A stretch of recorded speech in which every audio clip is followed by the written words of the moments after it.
Hi, and welcome to the Theme Park Duo podcast. Grab your park map, churro, and hop in line with us as we take you on a coast-to-coast adventure through the world of theme parks, haunts, conventions, and more.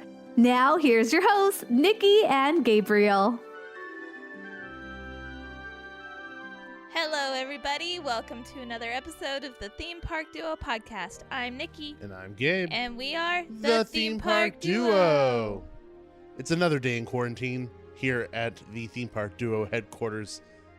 But we have figured out a way how not to kill ourselves when it comes to recording, especially because it's really hot now. Yeah. We bought a couple of microphones, and now we're actually sitting on the couch, relaxing in air-conditioned air, and it's cold and it's nice. It is wonderful because the office gets so sweaty, and the office itself gets sweaty. Yes, it does. So the walls have liquid coming from it. It's very awkward. You know? Yeah, I know. It's kind of like a haunted house, you know, like the blood comes out of the walls of the ooze. It's just sweat. Yeah. But, okay, anyway. That was a major tangent. We are in comfort now. Yes, we are definitely in comfort. Our child is napping. Yeah, so if you hear a bang or something in the background, that's just her trying to be Andy Dufresne, like from Shawshank Redemption, trying to get out of her room. Yeah. That's what she's doing right now. She tests for weaknesses regularly. Just like raptors. Yeah. So, before we jump into anything, I do want to say that we just finished up a recording the other day with some of our friends from the Grim Grinning Hosts podcast, where we did a new kind of theme for the show that I've been wanting to do for a while, and it was the Big Wheel of Theme Entertainment Questions. It was random silliness. It was random silliness. It was fun. Yeah, it was never really meant to be anything serious. Yeah. It was always supposed to be just having a good time, having some laughs, and hopefully you guys laugh from it too. You should be hearing that soon. So yeah, we sat down with Travis, Hunter, and Kenny from GGH, and things got a little wild. So the episode that we have them on definitely will have a warning at the top for this one because it's completely uncensored. I'm not going to go through and chop out all the stuff we said or words that were used and things of that nature. We're definitely going to leave most of it in there just because it was too good to chop out. I'm not going to chop that stuff out. So when that episode comes out, you'll know because it will have a label on it and you will hear a warning at the top. So if you have sensitive ears and get offended very easily, I definitely would tune out on that one. But if you just want to have a good laugh, you need a laugh right now, especially during these rough times, I would definitely tune in for that episode coming out very soon. Yeah. So, without further ado, let's jump into the Theme Park Bulletin.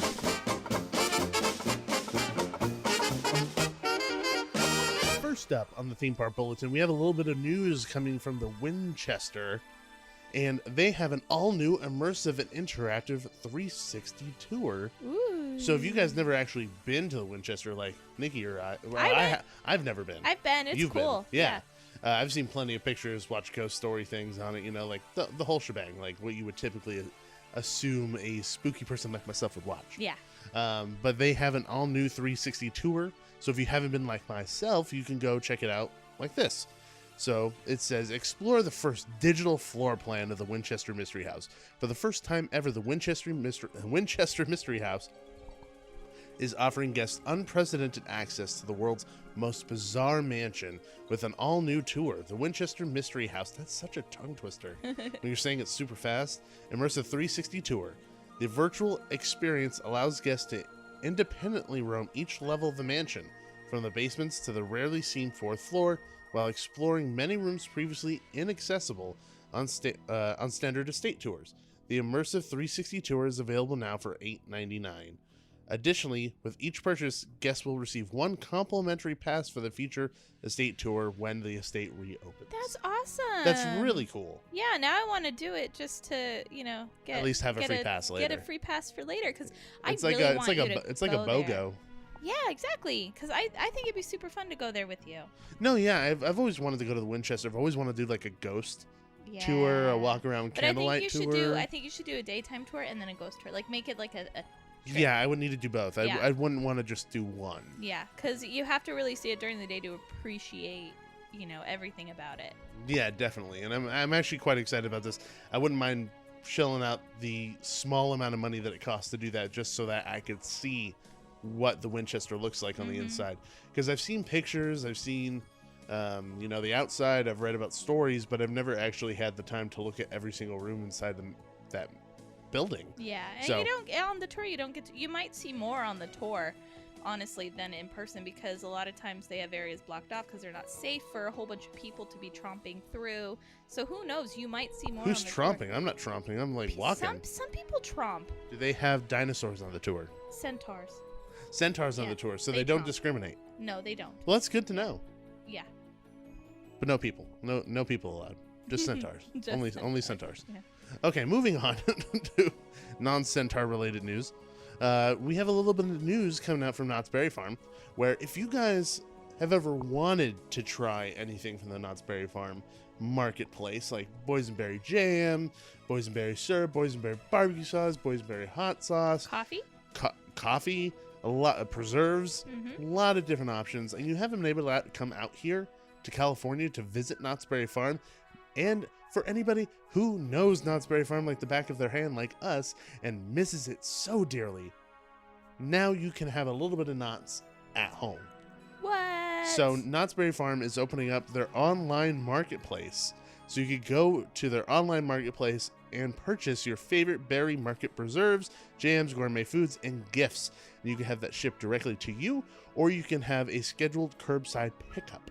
Ooh. So I think the curbside pickup is starting next month on the 1st. Okay. I think. So that's like next week. End of next pretty much. Week, yeah. End of next week. Yeah. So we already purchased some stuff, and I did. think we planned on doing a video on YouTube. Yeah, with the barbecue sauce. Yeah, so we wanted to try to do, because pretty much like Boysenberry Festival was like right around the corner when all this nonsense happened, and we missed that a lot. So we're gonna try to do our own little Boysenberry Festival here and try to incorporate the Boysenberry barbecue sauce into a couple different things, stuff like that. I'm gonna think of other things to do too. Because you know how they just kind of go nuts and like, let's do boysenberry. Yeah, but also we have to make sure that we're incorporating boysenberries and other stuff, and not just putting boysenberry barbecue sauce on everything. No, I'm gonna try to think of like a dessert. Good with idea. The preserves. I'm gonna try. Yeah, we could incorporate it into some ice cream, maybe. Yeah, well, I was thinking something more like with a crescent roll. I don't know why. Ooh, wouldn't that be good? Like a buttery crescent roll with some maybe like boysenberry a boysenberry cream cheese crescent roll. Oh, a biscuit. No. You can make your own butter. Your own boysenberry butter. We could. You just mix the two together. Yeah, I know. That's easy. Yeah, it's great. It's fantastic. So easy.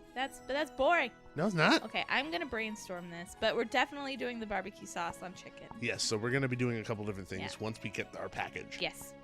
So, other than that, something that was emailed out to pass holders and to people who are associated with Cedar Fair and Knott's Berry Farm, and I actually forgot to cover it completely on our last news segment. They sent this out a while ago, and it is regarding season pass holders. So I thought it was really important because I actually think that this is really cool of Knott's to do. So the email reads, "Dear 2020 season pass holder, as we all continue to navigate this unprecedented situation, we wanted to thank you for your continued patience and support of Knott's Berry Farm. Our team would like nothing more than to open our park and welcome you back. Clearly, this is not an option for us right now, and our priority is to keep everyone safe, our valued guests, our amazing associates, and our cherished communities. Given the uncertainty around the park reopening, we want to share how we will manage 2020 season pass holder benefits." And then here a couple bullet points.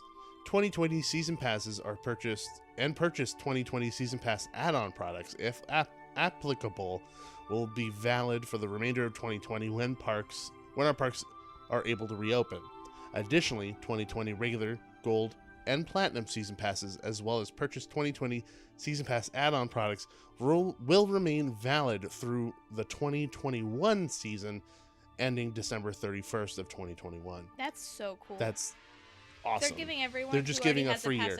A free year. Yeah. You get a free year. It's amazing. That's awesome. For 2020 pass holders participating in our Easy Pay program, we have automatically suspended monthly billing as of today. That's us. That's us. April 4th, 2020, and will continue to do so while the park is closed. When the park reopens, billing will resume. Pass holders will need to be current on payments in order to receive both 2020 and 2021 season pass admission and associated benefits. It's funny, I didn't even notice the payment stopping because it's only like $7 Yeah, a month. it's like nothing. Yeah, it's like nothing. It's like nothing. So, and then our season pass holders represent some of our most loyal guests, and we want to ensure that you receive a full season of fun as promised when you purchase your 2020 season pass.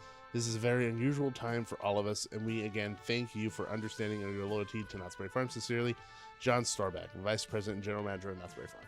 Bravo, Knotts. Seriously, that is a class act move. Yeah. And this is the reason why we love Knott's Berry Farm, or at least another reason why we love Knott's Berry Farm so damn much.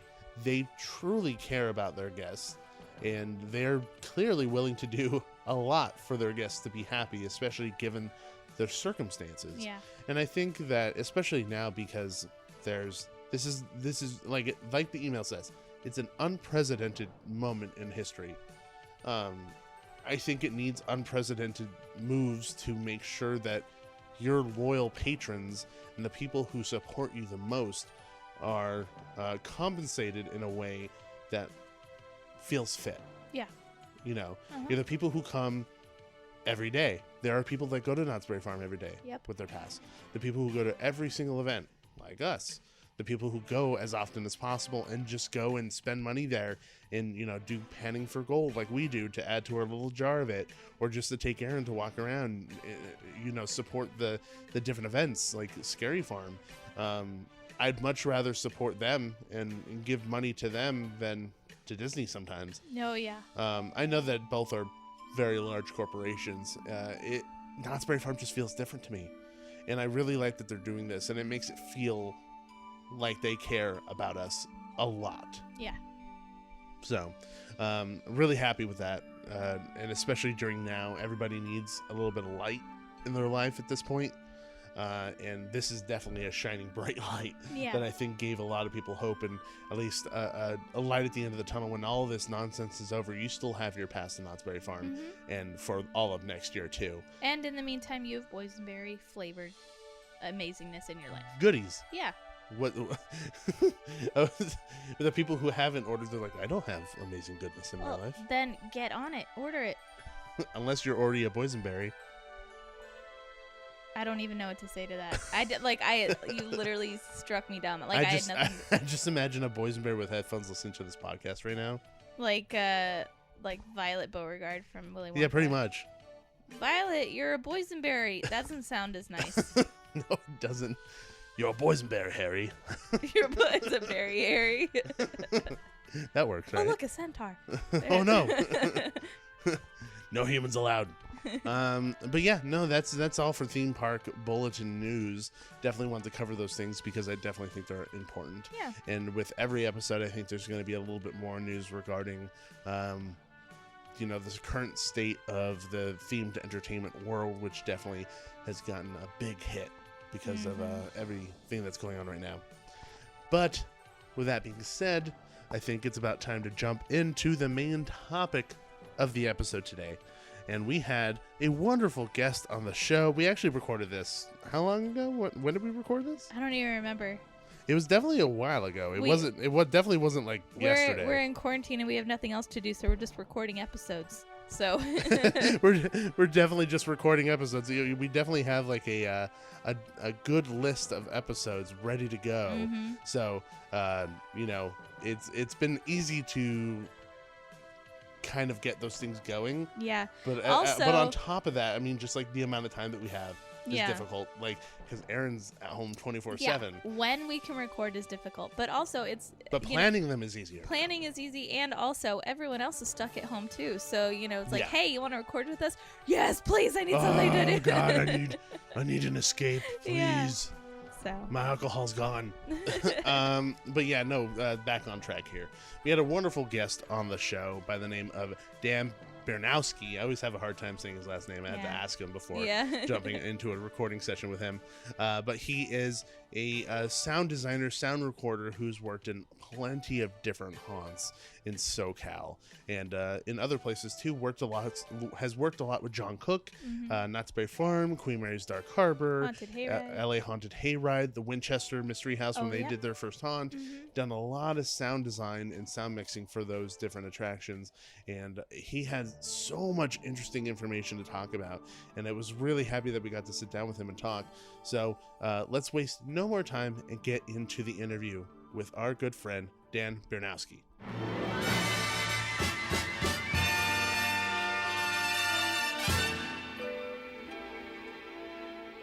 So as you've heard, we are sitting here with a wonderful friend of the show here, amazing sound designer for many themed entertainment events that I'm sure you have heard of. He's worked at Knott's Scary Farm, Queen Mary's Dark Harbor, Dark Horizons, LA's Haunted Hayride, Winchester Mystery House, and Murder Co. Mr. Dan Bieranowski, welcome to Theme Park Duo, my friend. Hi, everybody. How are you doing tonight? I'm great. How are you guys doing? You know, living the quarantine life. Social distancing. Nikki's sitting about 12 feet away from me. But that's usual. So. Yeah, that's a typical thing. That's not necessarily a social distancing thing. It's just more of a patience and not getting pissed off thing. A preference. Yeah. Sure, yeah. My wife just wants to hang out with the dogs anyways, I get it. The dogs don't talk back, and the baby, in our case, doesn't talk back. Oh, and they don't eat as well, much. Less. But welcome to the show, sir. And as I mentioned, you have worked in plenty of themed entertainment events, sound designing for a lot of things that actually Nikki and I have experienced and love. And many a times I have said and pulled you aside after having gone through either an experience or one of these things actually listed and said, whoa, the sound actually was way better than the visuals, and I think the sound made these experiences. So that's what I like to hear. Yeah. And we've said that plenty of times, and this was before we actually got to know you. So now knowing the person who has made an impact on our experiences at one of these many events is pretty incredible. Well, thank you. I really appreciate that. And so where did you kind of get started when it came to sound or sound design? When did you kind of fall in love with the craft? I went to recording school in 2006 to 2007, and my intention was always to record my friends' bands, whatever. And then I got to a point where I realized that I didn't really enjoy that much. I didn't enjoy it as much as I thought I would. And as part of my recording school, I had to do an internship, and I called Disney to see if they do internships or intern hours because, like I said, I wasn't really enjoying recording bands that much, and I wanted to try something different. And Disney said, we don't do internships, and I thought I should call Knott's. And I grew up 10 minutes from Knott's. I loved Knott's as a kid. It just, the thought didn't cross my mind that they would have any sort of recording studio or anything there. But I gave them a call and spoke to the management over there, and they said, we don't do internships, but if you know your stuff, we'll hire you as a regular tech to run the shows. So that is way better than an internship. Yeah, and, yes. And what's funny is that that actually seems like most of the people that we talk to in the industry, that usually what it kind of comes down to is like, oh, I grew up around this theme park and I gave them a shout and here I am. Yeah, exactly. Yeah, I went down there and I had to take like a test. They had like a little technical test that you had to take. Oh, yikes. And that's nerve-wracking. Yeah, and it went really smoothly. And so I started running shows like the Wild West Stunt Show and the Peanuts shows and stuff like that, doing audio. But all those shows are designed in-house, and all the haunt attractions and all that stuff's all designed in-house. And we have 2 studios at the park. And eventually it got to a point where occasionally they needed a little extra help on the studio side. And they knew that I knew a lot about recording. So they started saying like, hey, can you help out? Just take care of this little project. And I did little projects here and there. I did a single room, like an add-on room for Virus Z. And I did cool. and I did an add-on room for Dia de los Muertos, and they were like, I was friends with all these guys anyways, but they were like, okay, you can pull this off, so we're going to pull you out of the day operation side running shows and move you into design, because every year our design load has grown. You know, we do more intensive shows and maze experiences, and our entertainment has really grown a lot in the last decade. And with that, there was more design work. So they pulled me over there, and that's how I got started in design at Knott's. Dang. That's literally the most organic story I've ever heard. Yeah, it went really smoothly. And now I've been at Knott's for 13 years, so it's been a long time. But the first few years was doing day operations. And then I did production for a couple years. Production is like the crew that does the install. So if you've ever gone to the annual pass holder night preview, they do that event in the theater, and there's always one point in the event where they say, we want to give everybody a hand that works on this event, and they shine a spotlight on this crew. That's the production crew. So that's your carpenters, painters, lighting folks, audio folks. So I did that for a little while, like hanging speakers and running wire and all that stuff. But my background was always in recording, and I'm getting too old and fat to crawl under floorboards and run cable and stuff like that. So it worked out really well, and I totally love what I get to do there every day. It's really a dream, because like I said, I grew up going there, and I never imagined in a million years that I would make any impact on that park other than as a guest. And the fact that I've been able to, in my small way, is a dream come true for me. That's honestly really, really cool to hear. Just, you know, clearly you care a lot about the park, and doing the job that you're doing, you know, being able to affect people like us and the thousands, if not millions of people that come visit the park during Haunt and any other season, you know, must be such a cool feeling.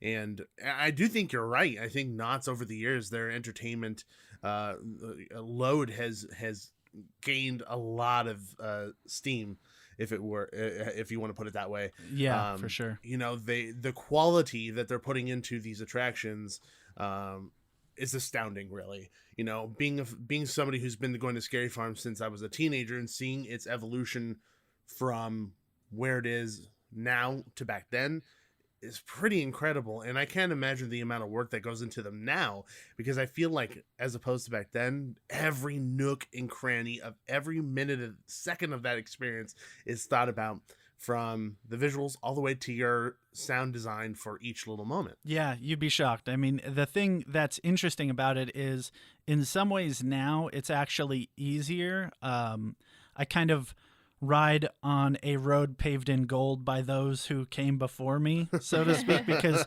we have the technology now that makes my job infinitely easier than it was for, like, my studio partner, Adam Hankinson. He did all the mazes back in the day, like Doll Factory and all those great mazes, and Rob Perez, who does a lot of the show sound design now, like he would do Elvira or any of the big theater shows. And they had to work really hard around the technological limitations that they had back then. So nowadays, if something doesn't sound right in a room, I can hand off a file on a thumb drive and replace it. Back then, everything, you know, it ran through all kinds of different technology, but there was CDs playing off CD players. It's not like you could just download a file and hand it over. You had to re-render it out, burn a CD and that stuff. And then it moved into these 24-track digital machines that were on hour-long loops. So if you wanted to change one element in a maze, you had to sit for an hour while it played through the entire 1 hour long loop just to replace that one sound. Goodness gracious. Yeah. And patience galore there. Exactly. So they dealt with that stuff, where when I came in, we were kind of phasing that stuff out. So I did a little bit of that, but the majority of my sound design career at Knott's has been really taking advantage of newer technologies and having a perspective, having gone, you know, through recording school more recently, than some of those guys and stuff. I just know some of the newer tricks of the trade that we could apply and be more efficient and create better designs and better leverage technology, which is a huge part of the push at Knott's over this last decade with our shows. Is the technology has grown quite a bit, and we've modernized a lot of the venues and the shows, and it's given us a lot of ability to control the environment more. So all of the mazes are far more controlled environments. Like even back in the Trapped days, you could, from the show control system, lock a door or unlock a door or sync some lighting with some audio and things like that. That's all, technology that I luckily get to take advantage of. That some of these guys have worked really hard trying to make that work in the past, and now it's all, done on a computer and super easily. So I am very grateful to those guys for paving the way. Mm-hmm.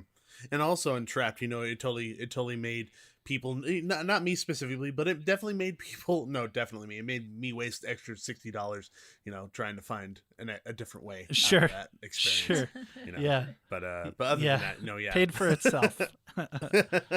So, how is designing a maze different from like a scare zone or any other type of show? It's different because you are approaching all these individual elements instead of an overall kind of theme. If you walk through Carnival, there's theme music that plays in the area. Yeah. And that's going to be a general audio track that's kind of circus themed and has some suspenseful elements. It's just there to provide backing for the interactive characters and kind of set the mood and set the scene for the guests. In a maze or a haunted house, there's a lot more individual elements that are part of the show rather than just setting the mood and letting the show happen organically with the street characters. So, little things like if it's an old rundown shack, there might be a little radio in the corner that's playing, some old country song, and we put effects on it, make it sound like it's coming out of an old radio. So you might design audio for that element, but then you'll also design elements of like big jump scares, because maybe that radio is supposed to draw attention to the person's right side, while off to their left there's a monster hiding behind a wall, and he's going to hit a trigger and he's going to jump out, and it's going to play this really loud sound. So it's several individual elements that are playing in all these rooms, kind of tied together by an overall story. And then throughout those rooms, we'll tie them together with a music track. So, for example, Paranormal Inc., after you watch the pre-show, that the show, after you enter into the maze, you're all going to die. Yeah, exactly that. So after you get through that and you enter into the maze, the first third of the maze, you go room to room. The music doesn't change, but the little elements do. So you may have little jump scares and things like that, but the overall music track will be the same the whole time. And then about a third of the way through, it'll transition into a more aggressive soundtrack as kind of the maze picks up steam and there's more demons and evil. And then at the end, the last part of that attraction, now you go through kind of the air tunnel thing, and then you come out and you're in this like old timey doctor's office, and it's playing like soft music, like waiting room music. So it really pulls you out of the evil vibes that you were a part of a few minutes ago, and it kind of sets you up for this big ending. So those areas will be tied together by music, and then that allows us to kind of set different moods for different parts of the attraction while we're still having these little individualized scares or spot effects that kind of enhance the realism, like a radio playing or something like that. So it's just a lot more intensive of a design process, but the theme is or the idea behind it is always the same. It's just, how do we service the story The story of a scare zone like Ghost Town is a looser story that's told every night by the monsters, essentially, as to where in a maze it's a more direct storyline that that we support, and there's a lot more elements that lend themselves to pushing you through the story rather than a more freeform story like a scare zone. Yeah, it's really funny because in a way you're manipulating the guests, and they're not even aware of it. It's like on a subconscious level, like like the music you play makes them feel a certain way, and like I know personally when I go through mazes, I'm not like actively aware of the sound and the music like Gabe is. I am super tuned into it. But yeah. I still feel the feelings, and it's crazy that music and sound. I still feel feelings. Well, what you're saying is ideal. We don't want people to notice it if you're actively listening for it because, like Gabe, it's something that you're a nerd. You're a nerd. But if you're we want you to feel like you're part of the story, and if you're noticing technical elements, then you're not kind of engrossed. So there's that part of it, and I can tell you, like our props team, a friend of mine, Jen Hernandez, she'll put like electrical outlets on walls in rooms in the maze, and it's like there's no outlet behind that. But she does it even though it's this tiny little thing because she knows if it's not there, then you will notice it. So the idea is with the sound effects I create or the different music tracks or whatever, the idea is that it enhances the experience and the experience is lesser without it. So if it wasn't there, I imagine you would notice. But if it is there, maybe you don't because it's part of the story for you. Completely, like, side note, completely unrelated, but still kind of related. I was in a supermarket one time, and I was going through, and I was like, man, I feel really weird. Like, awkward. Like, yeah. And then I realized, like, after 10 minutes that there was no music playing in the supermarket. Yeah, perfect. Yeah, That's something's a perfect off. example. That's exactly it. You expected something from that experience, and it wasn't there, and it was something that it subconsciously affects you even though you don't notice it while it's happening, especially haunts. It's not like a supermarket where you can kind of passively experience things.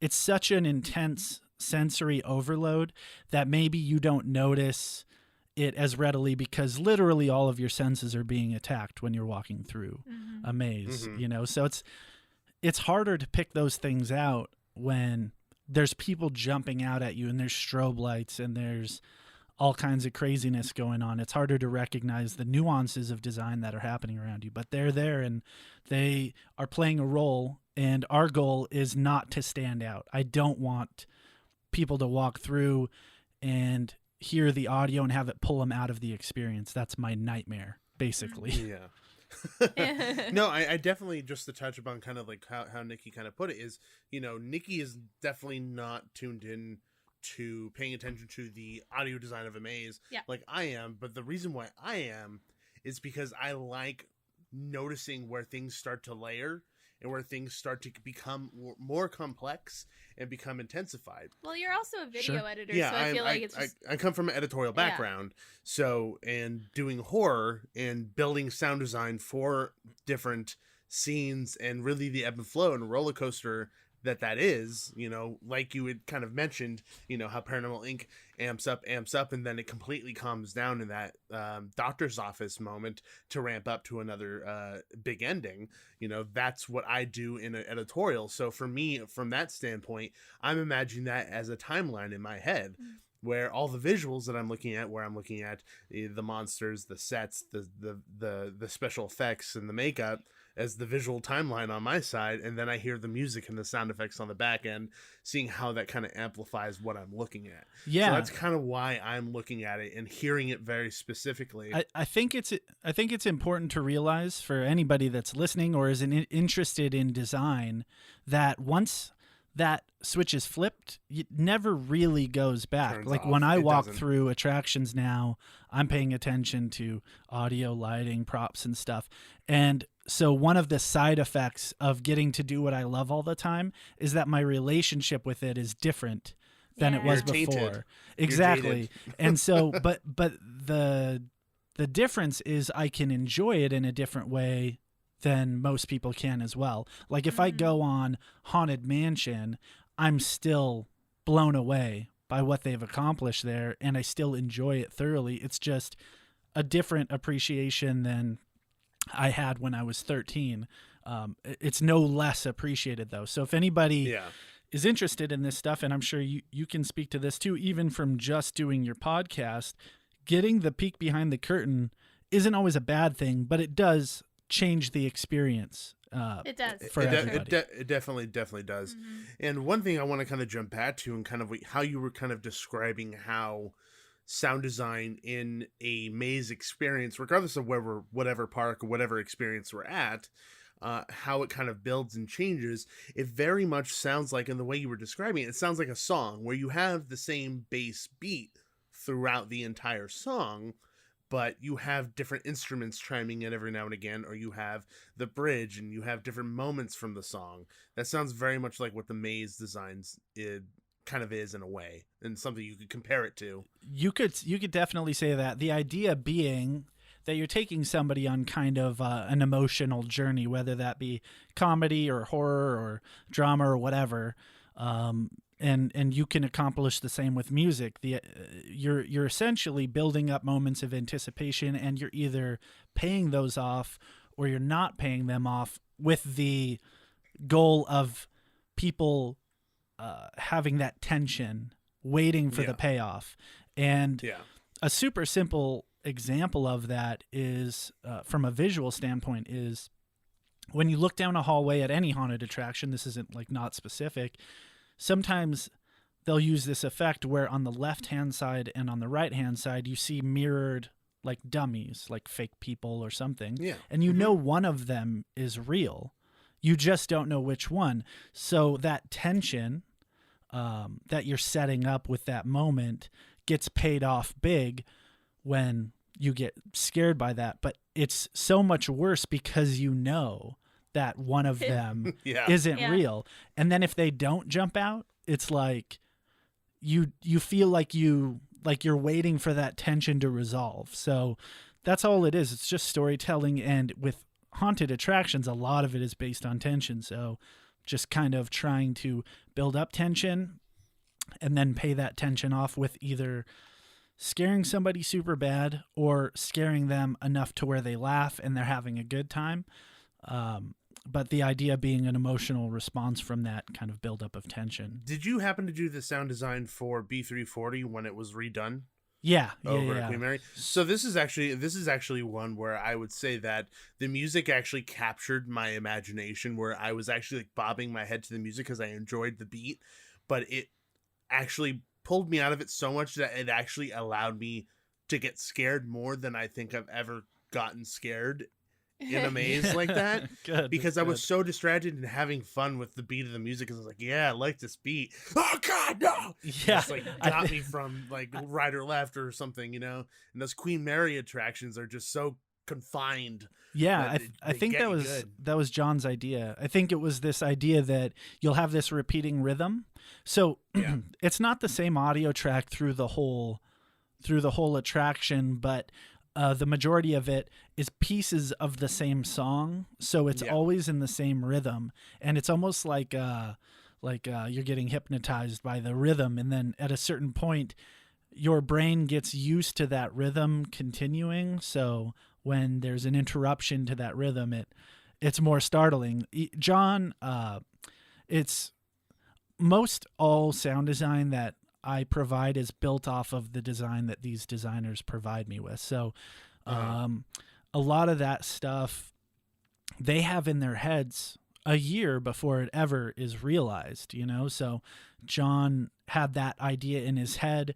We searched through thousands of tracks to find the one that fit his vision, and that was the one, and I'm glad that it worked. A lot of people really liked it. I thought it was he was taking a chance by using kind of a modern, or at least an 80s style horror track over a maze that kind of takes place telling a story from like the 30s and 40s, kind of a noir story. But the way that he tied it together, and the way that team that builds that attraction tied it together, especially the lighting, a lot of like bold colors to suit that soundtrack.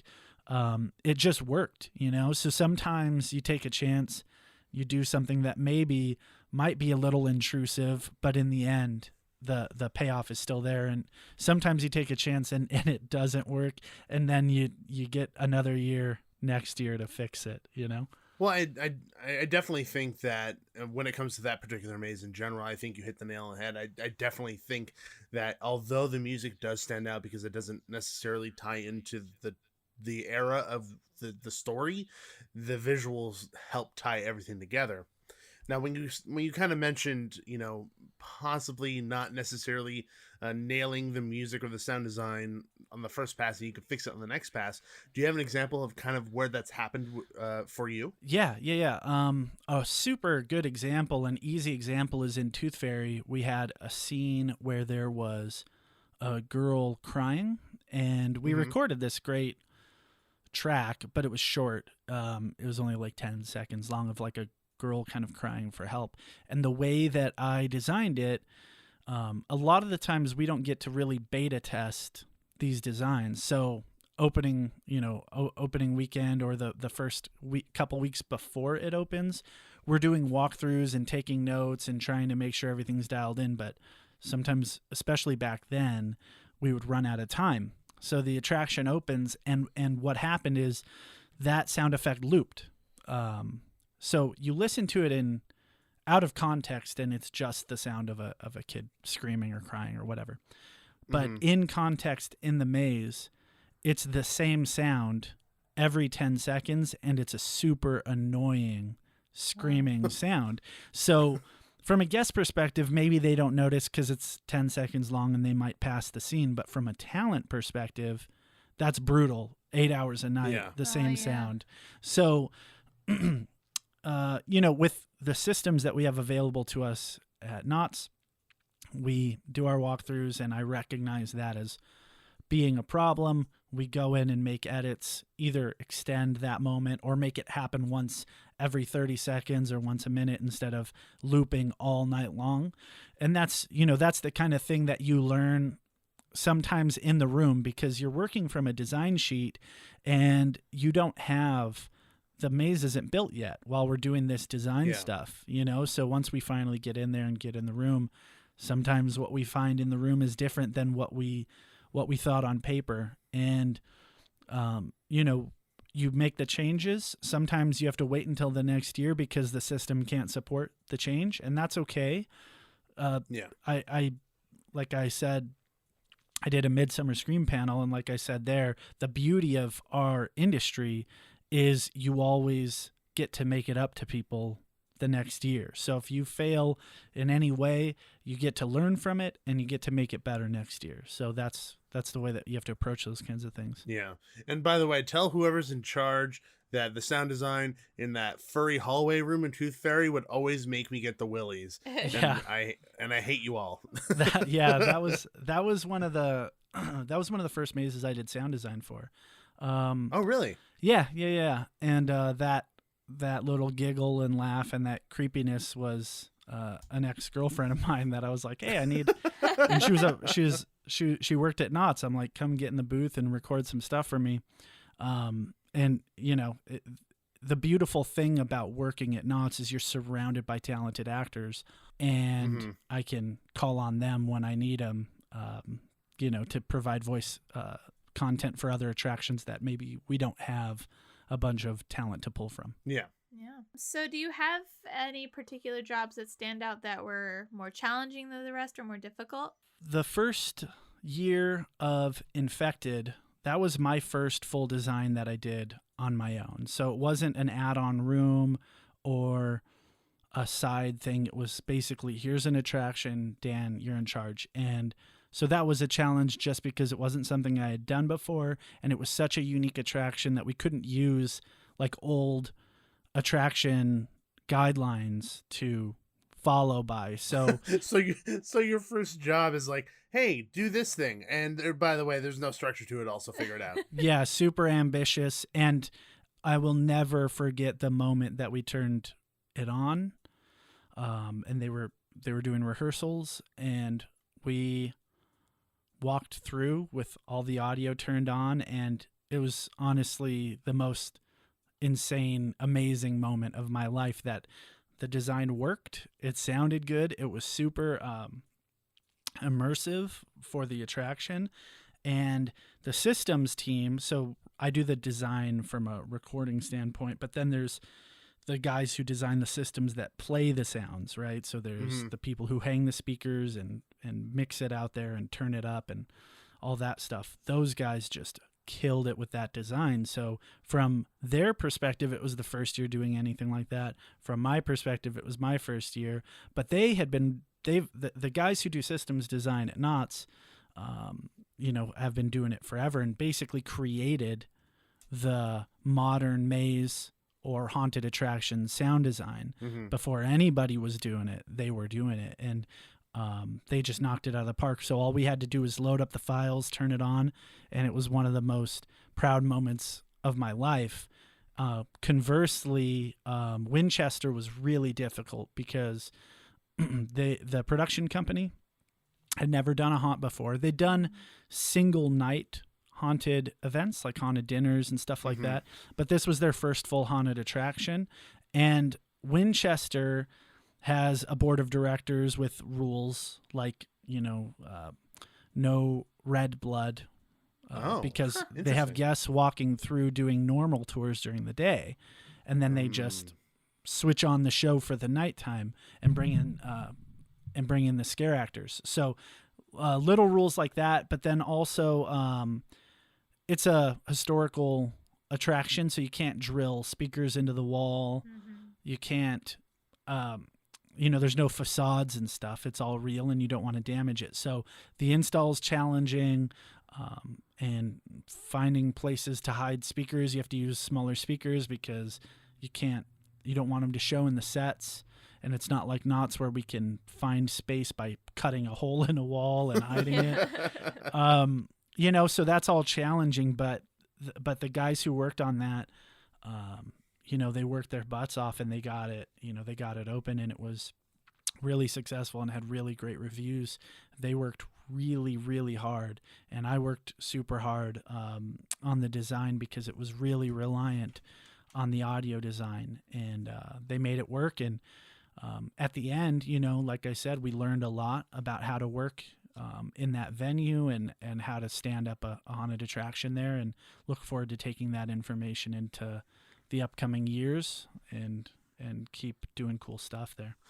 So with regards to kind of Winchester and their first haunt and sound designing that, the difference between doing a maze at Scary Farm and doing, or anywhere else for that matter, and doing the event at Winchester, was there a pretty significant difference in what you could pull off and what you could do? Just because I feel, in my mind, I would feel as though there's like this ultimate respect for the Winchester house. Like, it's not just this temporary thing, like you said, like this is a landmark, this is a building that's stood the test of time. So is there a challenge there inherently because of its history in the sound design? Yeah, exactly. Yeah, so there definitely is.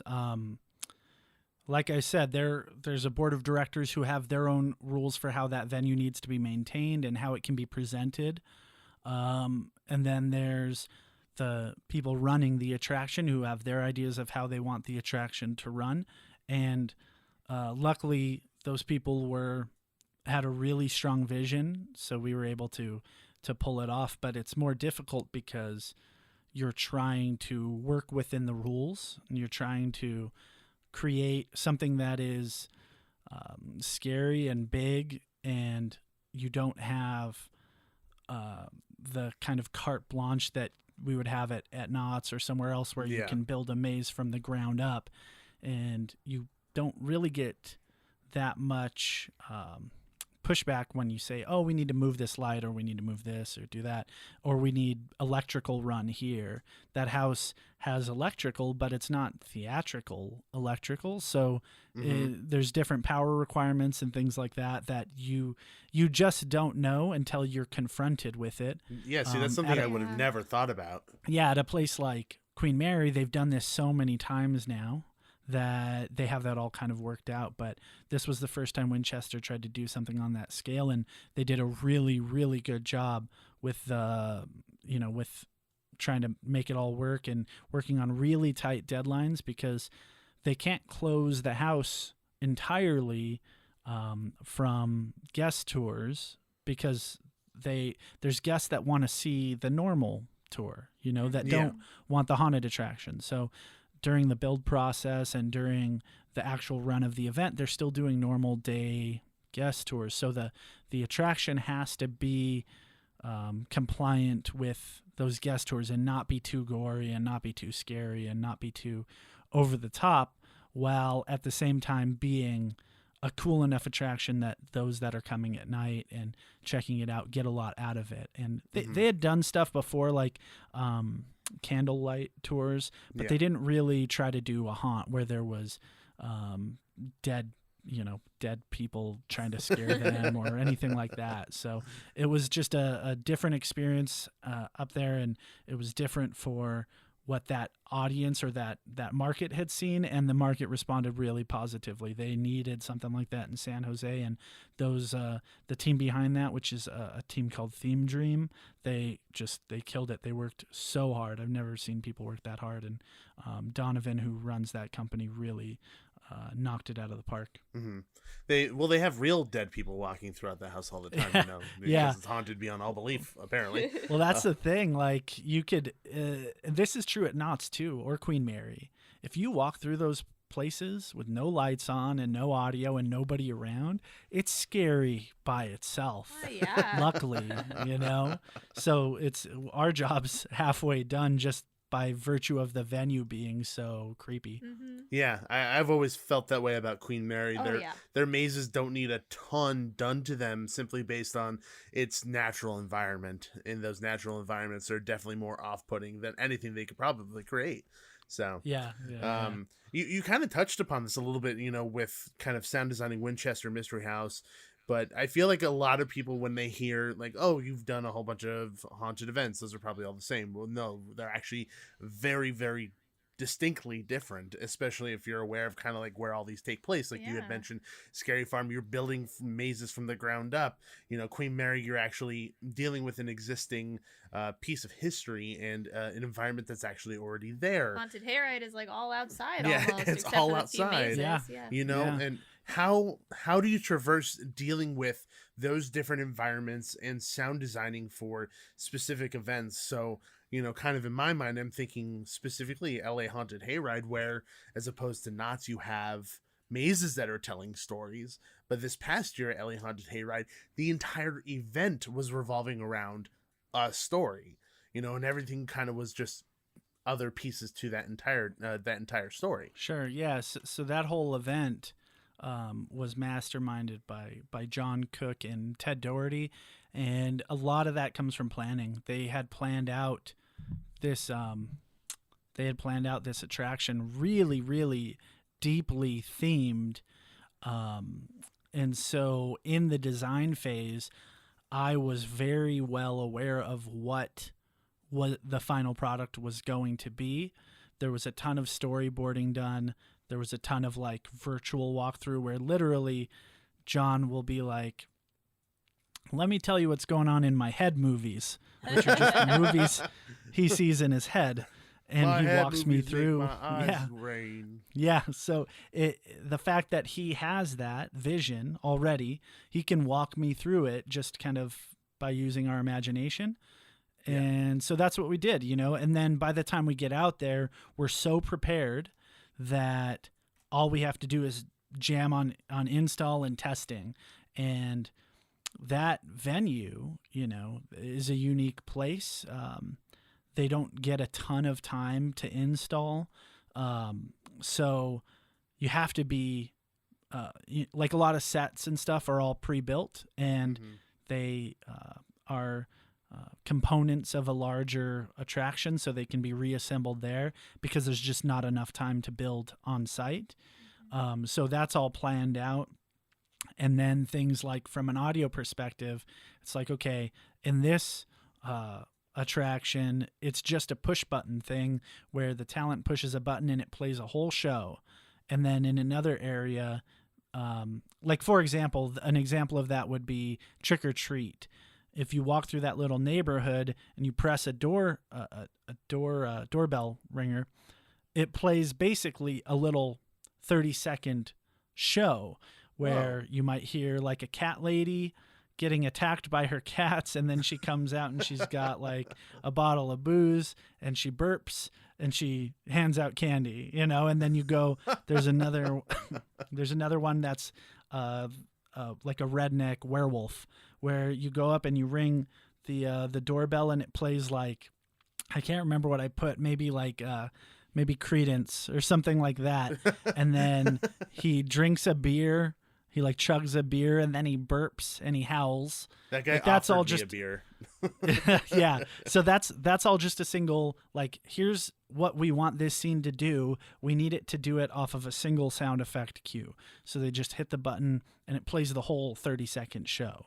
As to where like Midnight Mortuary, that's a real maze. So we need soundtrack throughout the entire thing. We need spot sound effects. Over here, there's a fire and you're supposed to be outdoors. So out here, there's no music. There's the sound of like a burning fire, and there's dogs barking in the distance. So it feels like you're outside. So having all that, knowing all that ahead of time, then all I have to do is build it all basically in a studio at home, and then get out there and load up the sound design systems, the players, to play back that audio, and you just cross your fingers that it works. But there was plenty of stuff. I brought my laptop, and we found a trailer that we could tape up some blankets in, and we recorded voiceovers and did stuff on site, because once we installed, we go, oh, what's missing? It's not like I could just drive home to Upland from Griffith Park and make a small change. So I brought a little studio. Yeah, so I brought a little studio with me, and we did recording there, we did production there, we did editing, and then we loaded up the players, and it's like, okay, try this. And we try it, and we go, okay, that one's done. Let's move on to the next one. And we just go through every single audio element through that entire attraction before it opens, and sometimes after it opens. Like I said, you learn something after the first weekend, and you go, okay, this scene it's too long. We need to tighten it up and make edits, re-upload, retest, make sure it works. And people don't realize that, these crews work into the opening of the event and afterwards, trying to tighten it up for something that runs for 6 weeks. They work several months on that, and even after it opens, they're still working on it. It's it's impressive what these crews pull off, especially that Hayride crew. They killed it. They worked so hard, and the first time you walk into that town, it's like, wow, I'm in a whole different world. And that's all just a bunch of guys and girls' hard work come into life. It's a beautiful thing. Well, you could definitely tell that there's blood, sweat, and tears in that attraction and that event, because when we went, it ended up being one of our favorite things we went to that year. Oh yeah. Because of the environment that was created, because of the experiences, because of the characters, because of the sound design. Literally every single bit of that experience felt like it was thought about and done purposefully, which really affects the guest experience.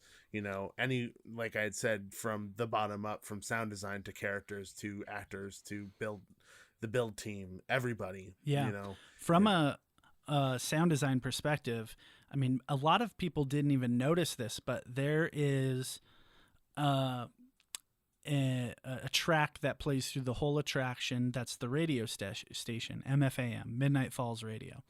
And it is hosted by Ted, but he's not Ted, obviously. He's the DJ. Yeah. But he wrote, I think it's 60 individual paragraph long chunks of audio so a song will play and then it'll go to the DJ talking to you, and then a song will play and it's all like 80s style synth horror stuff. And then the DJ will talk to you. And what he's saying is, if you're hungry for some food, head down to the Roadkill Ranch. So that radio station is tying the different elements of the event together.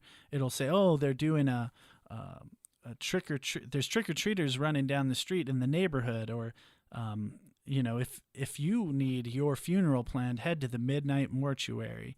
And all those voiceovers are set up to gags in the attraction, and that track is like 4 hours long of all unique voiceover content.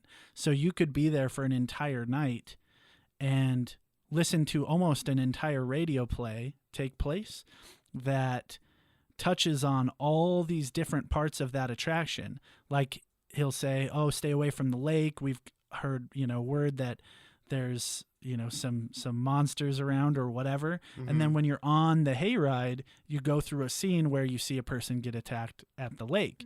So it's all tied together. And that's, like I said, just pre-planned in advance, super thorough design, and one of the most fun and rewarding things I've ever worked on, but it took weeks to finish, was that radio station. And most people didn't even notice it, but if you did, it really enhanced the story, and that was the ultimate goal of that. So next time you guys go, listen to that radio station when you're walking around the town, and you'll hear all kinds of Easter eggs and stuff about the attraction.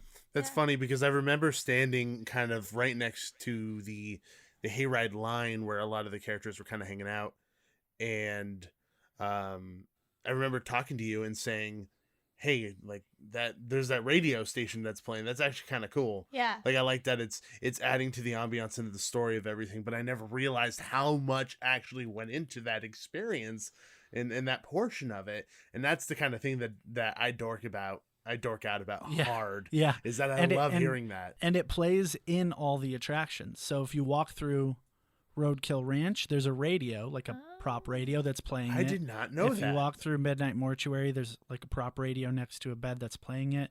So, like I said, everything there is tied together. It's a beautiful thing. I mean, I love when we sound check and do all that stuff, because it's usually the attractions or the event's not open yet.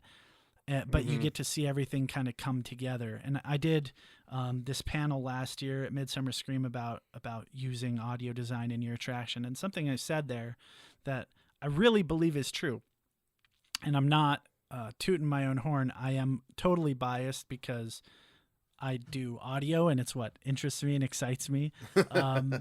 But I really honestly believe you could walk through a room that's completely pitch black and control a person's experience with just audio. You don't need anything else.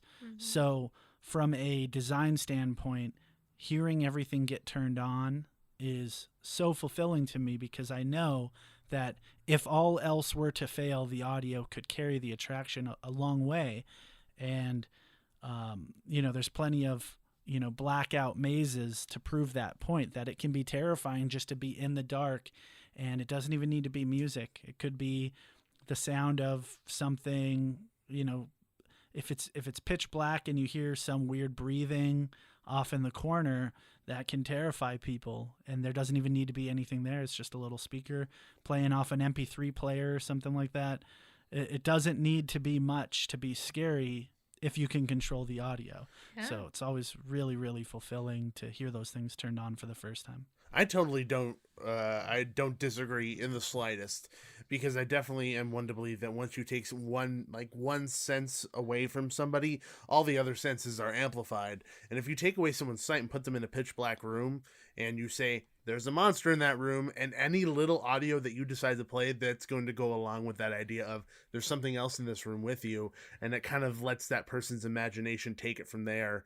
And the more sound design you put into that, the more that it's going to be believable that there's something in there, even if there isn't. So Exactly. I definitely agree with you. And to kind of note kind of what you just mentioned, I remember going through I forgot the name of the vampire maze. It was like when they brought it back during the 40th. It's where it was where Paranormal is now when they brought it back. Yeah. I know what you're talking about. Dominion of the Damned. Yeah. There was Dominion of the Dead. Yeah. Dominion of one of those two. Was it Damned? Damned, Dominion of the Damned. Anyway, so. It's that maze. There was one corner that you would go around, and it was when you were in the crypts and you were walking by all of these crypt walls, and there was one noise that bothered me every single time. I remember. And it wasn't because there was anybody there. There was no monster. It was just dark, and I had to go around the corner. The sound was just this. And literally every single time I would go by that spot, I would walk faster to get by it, because I hated hearing that, because it would just put me on edge. Funny.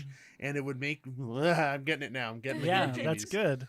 So that's good. I mean, that's people said that about the dentist drill in Tooth Fairy. For me, it was the wings in Tooth Fairy. It was the flapping, the fluttering noise in Tooth Fairy that gave me the heebie-jeebies, or like the chattering, And there's always one particular noise in any maze that I go to that I tend to pick up on, and it bothers me to no extent. And that's a beautiful thing, because from a design perspective, that's me in like a crappy little audio booth chattering my teeth in front of a mic, literally looking like an idiot, but in the end it worked because the visual supported the audio supported the visual. So, despite me saying you can make something scary with just audio, it definitely helps if the visual is there too, to support the audio that's happening, and vice versa. But yeah, I mean, people freak out about weird stuff like that. My studio partner there at Knott, Adam, he doesn't like the sound of duvetine ripping. So if you're familiar, that's like a black material we use to block off like when you're walking through a maze, and you just rip it. You can rip it right off the roll and staple it up. But that sound does that to him. Like he can't, like it just makes the hairs on the back of his neck stand up. So people will walk up behind him and rip some duvetine and scare him, make him uncomfortable. Yeah, so That's I mean, everybody has those things, that make them uncomfortable. I work those at a sounds. packaging company, and my former boss couldn't stand the sound of foam rubbing together. I don't like that either. I know, but she works at a packaging company. People would just do it to her all day long. Yeah, I work in an editing like bay, so I guess that's a little bit different. I don't hear the sound of foam rubbing together constantly on an everyday basis. Thank God I don't, because I don't like it. Yeah, but sounds awful. But yeah, man, it was so much fun digging into the nitty gritty details of what you do for all these incredible events. Thank you for spending time with us and talking to us about what you do. Yeah, it's a pleasure. I mean, anytime you guys want to chat, I'm game. I love talking about this stuff. This is a passion for me. I have a day job, and I do this stuff around that. And I always tell people, even if they didn't pay me, I'd still show up, because I would rather be doing this than just about anything else. So I appreciate you guys having me on. Yeah, of course, anytime. And if people are interested in contacting you or talking to you or following what you do, how could people do that? Yeah, so if you go to mysticfrequency.com, that's my sound design website, and on there you can see examples of my work and things like that. You can contact me, but separately, Instagram at The Mystic Frequency, and also on YouTube, I've created a Mystic Frequency channel where I'm posting things like how-to for audio, because I don't think any of this stuff is trade secrets or anything like that. If somebody wants to create an attraction, they should have the resources to be able to do that on their own. And one of the things that's kind of an underfed need is how to create audio for these attractions. So if you go on YouTube and you look for the user The Mystic Frequency, you can subscribe to that channel, and there is already a few different things up, and I'm just going to keep updating that, especially throughout this quarantine, with how-tos, how to make a jump scare sound, how to tie your event soundtrack into a loop so that people don't hear it loop around every 3 minutes when the song ends, stuff like that, just to help people make their attractions a reality. I've also recently posted up a bunch of old haunt footage to that channel because Rick West, who ran Theme Park Adventure all those years and took all that great maze walkthrough video, he had uploaded some great video on TPA way back in the day that I actually that I downloaded in 2003 and 2004. So that just goes to show you how big of a nerd I am. That back when I was a teenager, I was hanging out on haunt websites trying to download video, and there weren't many. You know, it was Ted and Rick, and that was really it. Yeah. But I downloaded these videos, and I found this old hard drive just a couple days ago that had old 2003, 2004 haunt footage. So walkthroughs of old mazes like the Asylum and stuff like that. So I uploaded a bunch of that to that channel as well, so you can watch some of the old days of haunt. Rick was kind enough to give me his blessing to post that stuff. So if you're interested in seeing older haunt footage from 16, 17 years ago, you can check that out there as well. See, that's the stuff I'm going to watch because that's when I first started going to haunt. So that's going to take me back big time. As soon as we hang up, that's where he's going. Probably. Yeah. Yeah. That's So there's, what I'm going to do. He let me post it all. There's 16 videos. So there's several maze walkthroughs, Blood Bayou, and all kinds of good stuff. So cool. Carnival of Carnivorous Clowns. And then there's Scare Zone footage for all of the Scare Zones. And there's a nice kind of first night video where it's a compilation of all this different stuff. And then there's some show footage of Marty Putz, which is pretty rare to find these days. And Marty Putz is totally brilliant and hilarious, and his show at Haunt was super, super funny. So it's nice to have that footage up online. Even the official TPA channel, which doesn't really get updated anymore, didn't have these particular years up. So that's why we wanted to make sure we got it up so people could dive into it if they're interested. And to me, like you, that's my heyday. My first year going to Haunt was 94, and I was just a little kid, you know, but my grandparents took us with some family friends, and they loved it. They loved it. So we went every year after that, and I haven't missed a year since. But my heyday when I was a teenager, going in the mid 2000s, early 2000s, was so much fun. You know, you go with a big group of your friends and go down to Denny's afterwards, or get a slam burger.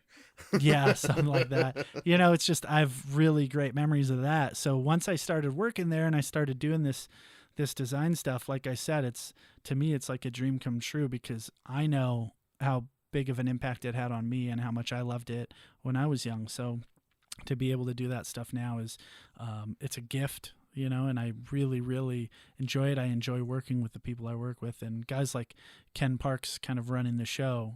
You know, what more could you ask for? He wrote The Hanging for 20 years and had a huge hand in molding Haunt into what it became. And now he's the vice president of entertainment and has, you know, oversees the entire thing. And every year it just gets better and better. So, you know, I just look at it like, a blessing and a curse, you know, because like I said, I would do it even if they didn't pay me. I love it that much, you know. Yeah, no, I completely agree that, you know, it kind of brings me back a little bit to the first years that I went to Haunt, and that's why I'm excited to watch those videos, to kind of relive that feeling, because I don't have that feeling anymore. You know, it's a different feeling and a different appreciation now, because I don't really get nervous when I walk in. I'm like, I'm amped, I'm jazzed, I'm so, like, I'm giddy. I'm like that kid from that Disney commercial where it's like, I can't go to sleep, I'm so excited for Haunt. Like, that's what I'm at. I could talk about this all night, so I'll shut myself up after this, but that feeling when I was, you know, 13, 14, 15, walking through the front gates, like waiting in line outside and hearing all that old classic Haunt music, and then walking through the gates and hearing the ghost town wind, and seeing the monsters, wind through the air. Seeing the monsters and all that stuff. It was so exhilarating for me. I just loved it. And I had no friends that could understand why Knotts and those events were so meaningful to me. Now on the internet, it's really easy to find kind of communities and Facebook groups and things of people who love this stuff. But back then, there wasn't anything like that. So I can still go on to, if you've ever heard of Wayback Machine, it's basically an internet archive. Yeah. If you look up Theme Park Adventure on there, there's all these archived moments in time of after Haunt 2003, after Haunt 2004. And what he used to do was he would post build photos, and then he would do this blog called Whispers in the Fog. And what it was he got a monster from a maze, a monster from a scare zone, a monster from somewhere else, and they would blog after every week, I think, or every night, maybe. Oh, cool. And so you could read what the monsters were going through in a certain maze. And that stuff to me was just like, I couldn't get enough of it, like a peek kind of at what it's like to work these things. And then I worked 1 year as a monster in 2006, and it was so hard and not super fun. So I was like, I'm not doing that again. And then after that, I went into doing the technical stuff. But yeah, I mean, I love looking at those old versions of TPA and, Ultimate Haunt, looking at the old maze maps and stuff. It just brings back memories and feelings that I won't get otherwise, because making a haunt attraction now for me is a job. It's not something that I get to passively experience knowing nothing about it. You know, walking through Asylum, knowing nothing about that maze, it hits you like a train, as opposed to from the design perspective, nothing has that impact really. It's really rare to find. So I really highly recommend anybody that's interested in that old haunt history stuff to use Wayback Machine and look up those old haunt blogs and stuff, because it's so much fun to read now, and it's a different perspective on how people got through those events back then. It was a little crazier. Crowd control was a little bit more difficult. Things were a little bit more unhinged, so it's really, really fun and brings back a lot of good memories for me. So I definitely recommend checking it out. Yeah. Before we end this, I want to touch on one thing, because like you just said, if we get started on this, we're going to be talking for another hour. Yeah. But my first year at Haunt, I remember it very distinctly, was the year they had the Beowulf maze. That was the first year I ever went. I never went in the Beowulf maze, but I was not a great maze. I do remember seeing the head of whatever the monster's name is in Black Magic. I remember the head just sitting on the shelf. But I remember being terrified of the idea that I was going. Like, I didn't want to go because I'd built it up in my head and all my friends wanted to go so bad. So when we got there late, not like I am now. We got there like at 10, which is horrible in my mind now. Yeah. Oh my God, what the hell was I thinking? And we walked by the gate, and I could hear the Beowulf maze on the other side of the gate, because you know how the boundary at Knott's is literally like 3 inches thick between the sidewalk and the park. Yeah. And I am like shitting bricks at this point. And we get into the park, we do the whole thing, and I walk into Ghost Town, and the first monster I see is this like lion cowboy guy just chilling on the fence, watching people, and he catches my eyes, and he doesn't let go. He knows that I'm scared, and I know that I'm scared, and all he did was just like a quick jerk forward, like a like very small, and I jumped 10 feet in the air, and I like ran and screamed, and then from that moment on I was like, okay, I like this a lot. You're hooked. I like this a lot. And now I have a Knott's Berry Farm tattoo on my leg. Yeah, it's all over, man. No, like at that moment I was in the same boat. I remember running from a monster through Ghost Town, and just not being afraid to look behind me because I knew they were right there. It was just, you could feel it. There's nothing like that, anywhere else that you can experience. And I still very much enjoy walking down Fog Alley, taking my name tag off, walking down Fog Alley, just so that I can get a little bit of that vibe, you know, of being, especially because I'm usually walking through there alone now. Or, you know, the thing that scares me the most nowadays is when we're doing install, I might not have a concept of what the room a sound is going into looks like. So I'll go walk through the maze at, 2 a.m. on a weeknight while we're in the middle of build, because we work nights during that period, because the park's open during the day. And I'll go walk through a maze in the dark, with my iPhone flashlight on. And it's, I'm just trying to do a little, research to see what a room looks like or something. But it's really, really scary to walk through those things at night by yourself. Everything's turned off. It's dead silent. And all you have is this little flashlight. It's really fun. There's a lot of, it's thrilling. And it kind of puts you in a good mindset to work on this stuff because you're reminded what it felt like when you were a kid, or when you were not in the production of the event. And, you just kind of remember that feeling and try to harness that and put it into the sound design, or, for painters, put it into the paint or whatever. But I still get scared. There. Even when it's not haunt time, being at that park alone at night can be super creepy, and it doesn't help when you talk to some of these old security guards that have been there a long time, and they're like, oh yeah, I was in the saloon and a door opened by itself or whatever, and it's like, when did that happen? And they're like, 1997. And it's like, oh man, how long have you been here? It's definitely more haunted now over that period of time. How long have you been here, and how much awful stuff have you seen?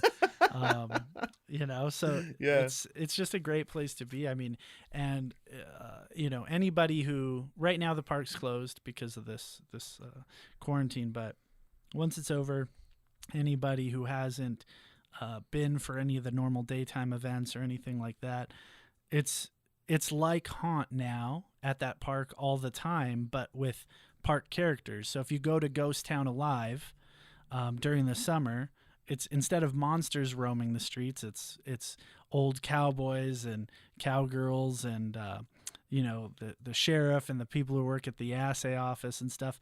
And it's almost like a haunt atmosphere because you get to interact with all these park characters. It's just a different genre, but if anybody hasn't been to any of that stuff and goes to haunt regularly, go down there for Ghost Town Alive or for Boysenberry Festival or any of that stuff, and you'll get your fill of interacting with folks at Knott's. It's super, super fun and not quite as scary, but I think it's equally as scary for Nikki because she hates interacting with people. I'm not good with there improv. You go. Yeah, your improv is bad. If you're agoraphobic, don't go to Knott's. You won't enjoy yourself. It'll be terrifying. You know what? I'm very, very thankful that now I know the people who are into the stuff that we're into, being able to talk to you, being able to talk to people in the industry, being able to connect with other people like myself, because I guarantee you, my family doesn't get it. Some of my friends don't get it, but I'm glad that, you understand what I mean when I'm talking about one particular noise that gives me the heebie-jeebies, or the excitement that you get walking into Fog Alley alone, or any other haunt for that matter. So thank you for dorking out with us today, and thank you for sharing your expertise in sound design. Yeah, it was my pleasure, guys. Thank you so much for having me.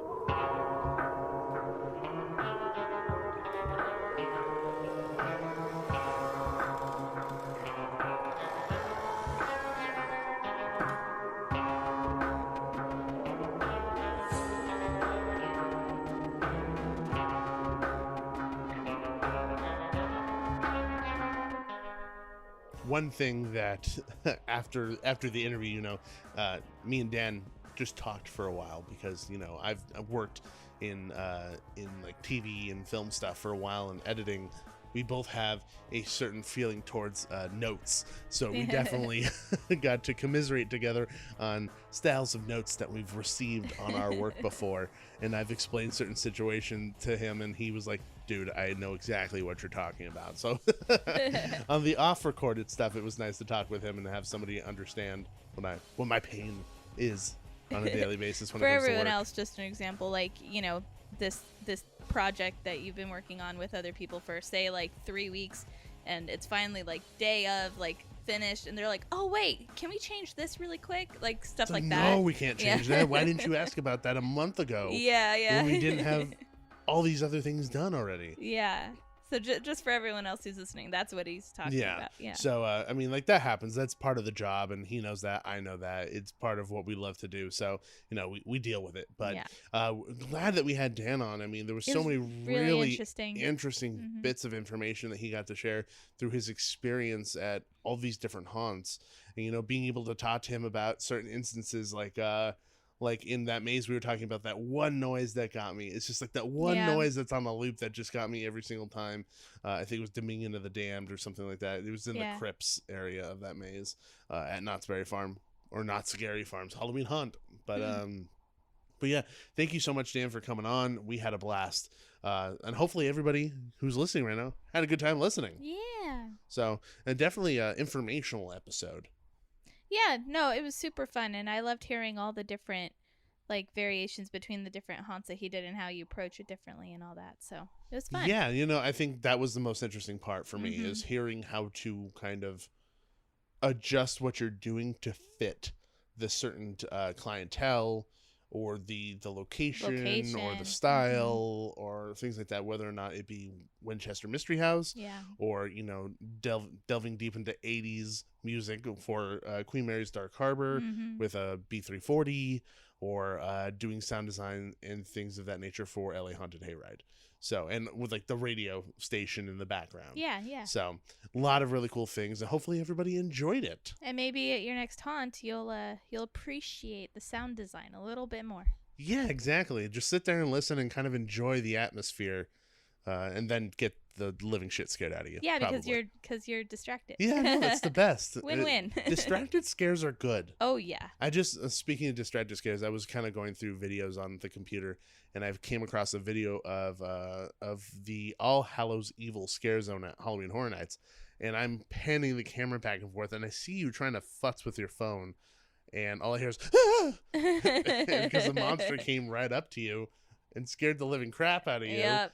And you turned to me and you're like, that was a really good scare. That was like probably the best scare all night. I should always look at my phone. Now you have to post that. No, yeah, I should post that video online and have people laugh at you. Sure, I don't care. Like I laugh at you. Yeah, no, that's fine. It's an endearing laugh. It's not like a ha ha ha. Yeah. Sometimes. Well, actually, yeah, it is a bit. Yeah. I would be lying if that wasn't it. That's how you laugh at me when you scare me. Yeah. Like you caught me off guard. Where was it? The bathroom? I don't remember what I was doing. No, it's like at the sink or something. I don't remember what I was doing. It literally just happened earlier today. Was it today? Yeah. No, it was not today. It was today, yeah. Really? Yeah. No, it wasn't. Today's been 10 years long. Oh, really? Yeah. Oh, damn, I'm 40? Yes. Oh, jeez. That sucks. Aaron's going into junior high. Oh, God, no. What if she just woke up like 10 minutes from now and she's like a full-grown adult? Like the movie Big?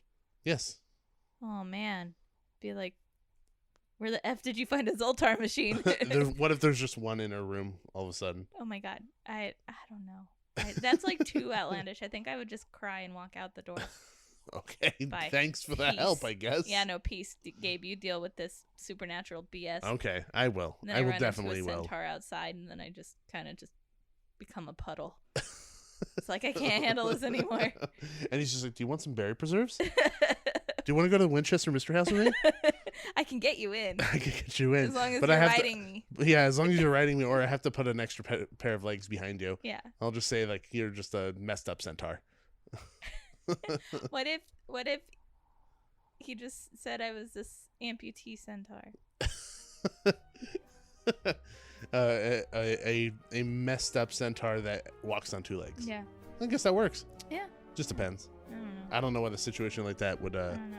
I'm sorry if we've offended any centaurs out there. I don't feel like we have any centaur listeners. We have a big centaur fan base. We do? Yeah. When did you find that out? On Twitter. You're never on Twitter. I'm on the centaur Twitter. What's the centaur Twitter? It's very private. Okay, this has gone on way too long. I'm in a hole. But now I want to know what the centaur Twitter is. Is it just called Twitter for centaurs, or is it called like something else? I can't tell you. It's secret. So it's a secret Centaur Twitter. Yeah. Secret Centaur Twitter. Yeah. Say that 10 times fast. Secret Centaur Twitter. Secret Centaur Twitter. Secret Centaur Twitter. Secret Centaur Twitter. Okay, Have anyway, you let's end embarrassed this. me Let's enough end this now? nonsense. Let's end this nonsense. Thank you, everybody, for listening to this week's show.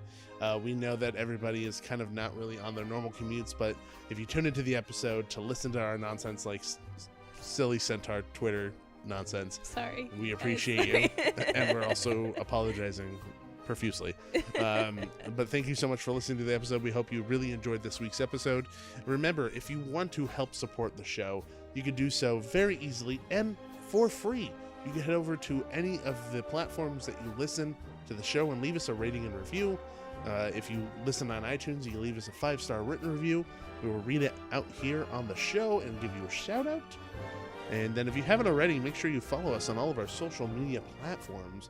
You can follow us at Theme Park Duo on Twitter, Instagram, Facebook, or YouTube. We just recently released a YouTube video where we tried to recreate the Disneyland Dole Whip based on the recipe that Disney provided on the Disneyland app. You worked all right. It didn't turn out bad Yeah. at all. I tried to recreate. I added more pineapple. You when added we too finished. much. Yeah, pineapple. it became too Pulpy? Pulpy, yes. Yeah. Definitely too pulpy. And then also, it doesn't refreeze well. So yeah. you put it in the freezer, and then it didn't come out right. No, yeah, it definitely doesn't come out right when you do that. Yeah. So eat it fresh, people. That's our advice. Yeah, definitely eat it fresh. That definitely is very, very helpful. And add alcohol. Yes, we added spiced rum. Rum. Sailor Jerry's spiced rum. That definitely made it good. Mm-hmm. But yeah, definitely check that out on our YouTube channel. And if you want to email us with any comments, questions, or concerns, you could always email us at themeparkduo@gmail.com. And once again, thank you so much. And always remember, There's always a great, big, beautiful tomorrow. See ya. Thanks for riding with the Theme Park Duo. Make sure to gather all your belongings before the end of the podcast. Bye-bye.